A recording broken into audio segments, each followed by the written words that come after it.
So students यहाँ पर question में दिया गया है preparing trading and profit and loss account.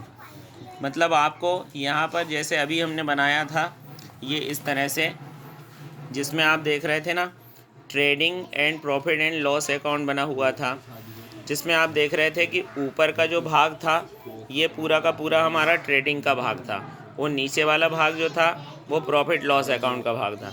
तो आपको इसी की तरह से trading and profit and loss account क्या है बनाना है। अब यहाँ पर आप क्वेश्चन को देख लीजिए, क्वेश्चन में क्या क्या आइटम दिए गए हैं आप देख सकते हो। सबसे पहला आइटम क्वेश्चन में दिया गया है ओपनिंग स्टॉक, फिर दिया गया है परचेस एंड सेल्स, यानी परचेस भी है और सेल्स भी है। तो इसमें स्टूडेंट परचेस 33,000 है और सेल्स कितनी दी गई है 50,000। इसके बाद में return inward and return outward, मतलब कि यहाँ पर रिटर्न इनवार्ड का मतलब होता है सेल्स रिटर्न और रिटर्न आउटवार्ड का मतलब होता है परचेस रिटर्न।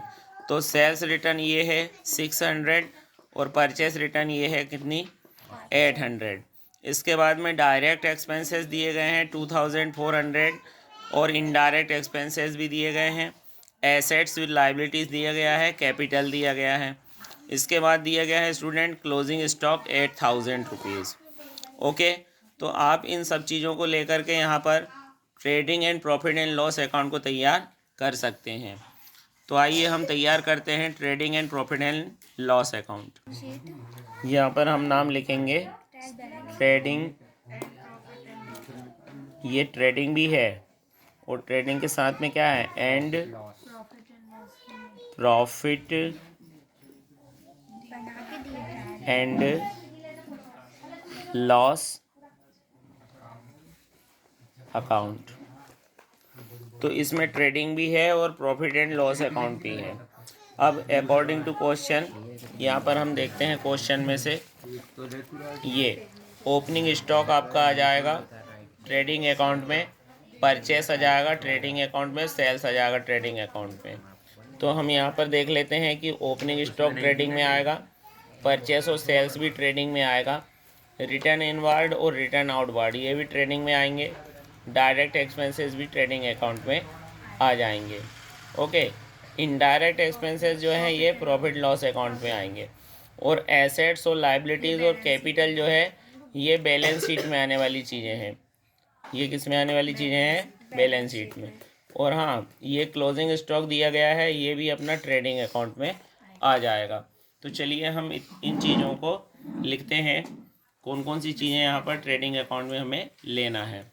तो सबसे पहला नाम यहाँ पर हम लेंगे ओपनिंग स्टॉक। तो ये लिखा मैंने सबसे पहला नाम टू ओपनिंग स्टॉक। अब बताइए ओपनिंग स्टॉक की वैल्यू कितनी दी गई है 10,000 दी गई है।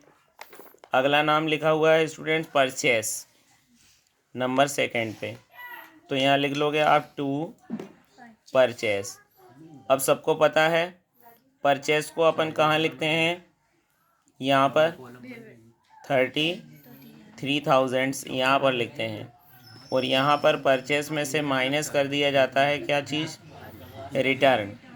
तो परचेस रिटर्न जो है वो कितनी है रिटर्न इनवार्ड और रिटर्न आउटवार्ड, तो वो है 800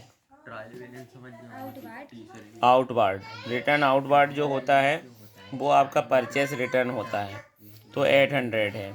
तो यहाँ पर बचेगा आपके पास में ज़ीरो, फिर ज़ीरो, यहाँ 10 में से 8 गया तो बचेगा 2, यहाँ 3 की जगह पर बचेगा आपका 2 और यहाँ बचेगा आपका क्या 3। तो ये हो गया। इसके बाद में आगे बताया गया है सेल्स। सेल्स दिया गया है 50,000 रुपीज़, तो जो इधर आएगा नंबर फर्स्ट पे बाय सेल्स, सेल्स 50,000 रुपीज़ दिया गया है। अब सेल्स में से आप बोलो क्या माइनस करते हो स्टूडेंट्स रिटर्न, है ना। तो सेल्स रिटर्न जो है वो है 600 रुपीज़। तो यहाँ पर आप 600 को स्टूडेंट्स माइनस कर दोगे तो यहाँ पर बचेगा स्टूडेंट 0 0, 10 में से 6 कम करोगे तो 4 और यहाँ पर आपका बचेगा यहाँ पर 9 और यहाँ पर बचेगा 4। तो 49,400 रुपीज़ यहाँ पर हमारा सेल्स में से सेल्स रिटर्न को माइनस करने के बाद में बचता है। इसके बाद स्टूडेंट्स आगे जो चीज़ दी गई है उन्हें और ढूंढते हैं। हमारे पास में डायरेक्ट एक्सपेंसेस हैं, उसको इस अकाउंट में लिखना ज़रूरी है। नंबर थर्ड पर आता है 2 डायरेक्ट एक्सपेंसेस। अब डायरेक्ट एक्सपेंसेस कितने रुपीज़ के हैं? 2,400 ओके। अब इसके बाद में यहाँ पर ट्रेडिंग अकाउंट में लिखने के लिए एक आइटम और शायद बचा हुआ है, क्लोजिंग स्टॉक। ओके, तो क्लोजिंग स्टॉक को आप जानती हो क्रेडिट साइड में लिख देते हैं और आप लिखते हो बाय क्लोजिंग स्टॉक लिख देते हो। और क्लोजिंग स्टॉक हमारे पास में है 8,000 रुपीज़। चलिए स्टूडेंट्स, आप देख सकते हो कि यहाँ पर हमने डेबिट एंड क्रेडिट दोनों साइड की चीज़ों को पूरा कंप्लीट कर लिया है। अब हमें क्या करना चाहिए कि क्रेडिट का अलग जोड़ लगाना चाहिए और डेबिट का जोड़ अलग लगाना चाहिए, ताकि हमें पता चल जाए कि प्रॉफिट हुआ है या लॉस हुआ है। तो क्रेडिट का जोड़ यहाँ पर लगा के हम देखते हैं कितना होता है। तो स्टूडेंट्स, हमने यहाँ पर टोटल कर लिया है। क्रेडिट का टोटल आ रहा है यहाँ पर 57,400 एंड डेबिट का टोटल आ रहा है 44,600। तो क्रेडिट में आप जानते हो कि स्टूडेंट्स क्या होती है? इनकम होती है। क्रेडिट में क्या होती है स्टूडेंट्स? इनकम। और डेबिट में जो होते हैं वो होते हैं क्या? एक्सपेंसेस होते हैं। तो अगर क्रेडिट ज़्यादा है, इनकम ज़्यादा है और एक्सपेंसेस कैसे है? कम है, तो यहाँ पर जो निकल के आता है वो ग्रॉस प्रॉफिट होता है। तो आप ध्यान रखें स्टूडेंट्स कि यहाँ पर जो निकल के आएगा वो क्या निकल के आएगा? आपका ग्रॉस प्रॉफिट। तो यहाँ पर आएगा आपका ग्रॉस प्रॉफिट भाई 0 ये 14 में से 6 गया, यहाँ पर बचेगा 8, यहाँ बचेगा 6 में से 4 गया तो यहाँ बचेगा 2 और यहाँ 5 में से 4 गया तो यहाँ बचेगा 1। तो यहाँ पर 12,800 रुपये आपका क्या आ जाता है स्टूडेंट्स? Gross profit. तो ग्रॉस प्रॉफिट आप जानते ही हो कि कहाँ लिखते हैं? यहाँ लिखते हैं 12,800 रुपीज़। यहाँ पर आप लिख दोगे 2 ग्रॉस प्रॉफिट। ये हमने लिख दिया ग्रॉस प्रॉफिट और नंबर यहाँ पर हम डालते हैं 4। Then after students gross profit लिखने के बाद आप इसको टोटल लगाकर यहाँ से ट्रेडिंग अकाउंट को अब पैक कर दीजिए, बंद कर दीजिए। तो मैंने आपको जैसा कि बताया हुआ है कि कभी भी जो बड़ा टोटल आता है उस बड़े टोटल को आप यहाँ पर दोनों बॉक्स में रख सकते हो। तो 57,400 ये हमारा टोटल आया था, 57,400। इसके बाद अब हम ग्रॉस प्रॉफिट को यहाँ पर CD लिखते हैं, यानी नीचे ले जाएंगे हम यहाँ पर।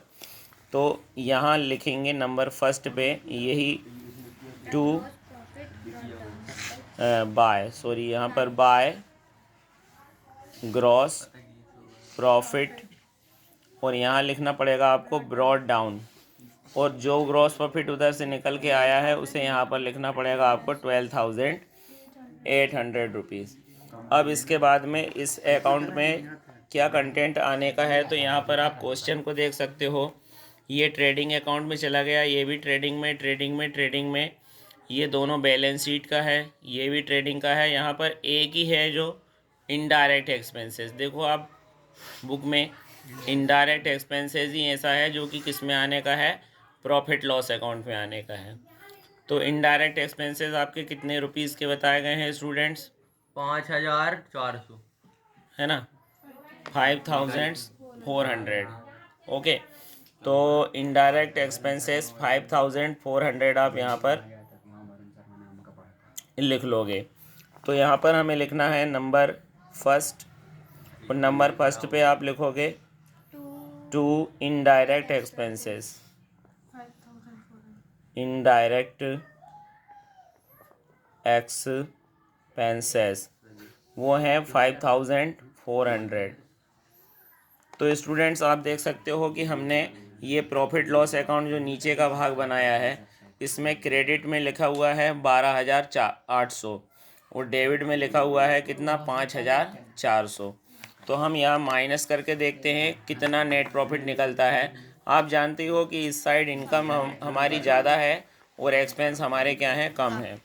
तो इनकम है हमारी 12,800 रुपये और एक्सपेंस हैं हमारे 5,400 रुपये। तो यहाँ पर माइनस करने के बाद में जो निकल के आएगा वो निकल के क्या आ जाएगा, आपका नेट प्रॉफिट निकल के आएगा। ये क्रेडिट का टोटल ज़्यादा है, डेबिट का टोटल कम है। 0 0 यहाँ पर 4 और यहाँ पर 7, तो 7,400 हमारा निकल के आता है स्टूडेंट्स नेट प्रॉफिट। अब इस नेट प्रॉफिट को हम यहाँ डेबिट साइड में लिख देते हैं नंबर सेकंड और 2 लिख करके यहाँ लिखेंगे नेट प्रॉफिट। और नेट प्रॉफिट हमारे पास आया है 7,400। अब स्टूडेंट जैसा कि मैंने आपको बताया था कि इस अकाउंट को क्लोज जब हम करते हैं तो जो बड़ा वाला टोटल आता है उसको हम यहाँ पर रख सकते हैं।